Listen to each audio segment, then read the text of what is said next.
Då får vi upp Christopher McTaggart från Data Story. Hello. Hello. I'm going to do this in English. I hope that's okay. Yeah. I was going to ask if it was okay, but then I'd be giving you the illusion of choice.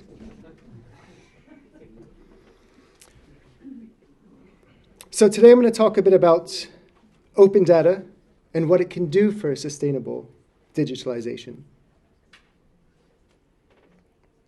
Now we know that digitalization is going to lead to data, as more efficient and even automated data collection is a benefit and sometimes a primary driver of digitalization. This is great because that means we can measure things, and we like to measure things because what gets measured gets managed. Of course, we've all heard that. It's a business cliche. But there's actually a little bit of a gap here, potentially. You see, the world is actually quite complex, and events rarely happen in vacuums. I mean, outside of vacuums, events don't happen in vacuums. There are frequently so many more variables to take into account, and our data is frequently inadequate to understand the big picture. Frequently, we're trying to optimize a single metric, and we assume that once we can optimize that metric, that's going to be a success. But unfortunately, in complex systems, optimizing a single metric is, at best case, suboptimal, and at worst, even counterproductive. A single metric might look good, and we might be able to get excited about it when we put it in our KPIs, but how did we reach that single metric? What kind of calculator did we use? One example I like to use is some of the popular carbon calculators that you're doing, where you could download an app and you can see what your carbon footprint is, and these things are wonderful. But most of them are just looking at where you're spending your money and then trying to figure out what your carbon footprint is based on that, and that's it.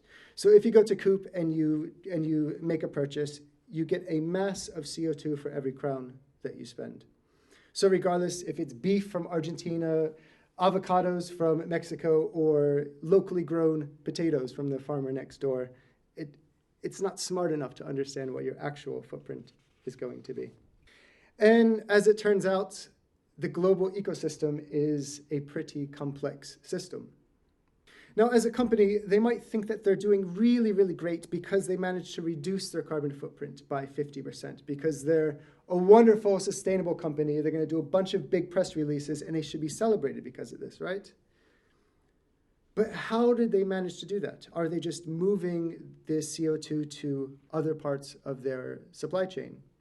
Are they outsourcing to a company that doesn't maybe have the most reputable or the most reliable reporting? Or are they paying for CO2 offsets or credits, which is something completely different? Now, the problem for not having enough data is, as you may have guessed, coming from a company called Data Story, that we need more data. We need to tap into more data to account for more variables so we can really measure things. And through open data and data aggregation, we can understand the impact we're having on the environment, the impact we're having on our bottom lines, and the impact that we're having on each other a little bit better. Data aggregation with the heart smiley face. Aggregation has changed so many industries. If you look at from thousands of years ago when we first started having markets, to malls, to online marketplaces, to open banking, to open finance, to delivery apps where you order your dinner from. The one-stop shop is the model that a lot of companies are moving towards because it's what offers the best customer experience. It's what customers have come to expect. So imagine data aggregation in an open one market for data. And that's what we're working on at Data Story.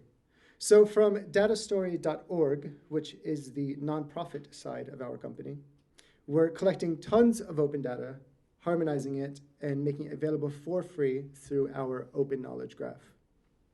Now, we do create custom work and projects as a consultancy, but the knowledge graph itself is something that we're doing for free through our nonprofit. So instead of going to opendata.umio.se, Wikidata, maybe some obscure government databases, and some academic research from the 80s, you will be able to get all of this through one API. Now, I say will because we don't have all the data yet. We're still working on it. And it's not just about the data. You need to present that data as well. Presentation does mean a lot. For that, we're working on what we call Story Studio, which is a way to create applications, websites with these really high-quality, agency-quality data visualizations, both with all of the open data that's going to be available, and you can import your own data into there as well. I'll show some examples of things that we're working on. Currently, we're working with UN, by building out their UN data site, where policymakers and data nerds alike can have access to UN data and relevant insights that they have. Here is a data visualization that my colleague Sarah created. And this is a really great example of not having enough data, because when this was converted from a Keynote to a PDF, we lost so much of the data that I can't show you the fun visualization and all the charts moving all over the place. All I get is pixels. So that very conveniently worked out into the presentation. Just use your imagination. There are different things moving along in something very, very stimulating. And there's a lot of data out there. We're still adding lots of open data that we're trying to get our hands on. We don't have all of it integrated yet, but we are creating this product for you, for people like you, for organizations like yours. So please let us know if there are data sets that you'd like us to include. We have data generalists on the team who are just dying to get their hands on whatever kind of open data you think would be valuable. And that's it for me. Thank you for listening. Okay.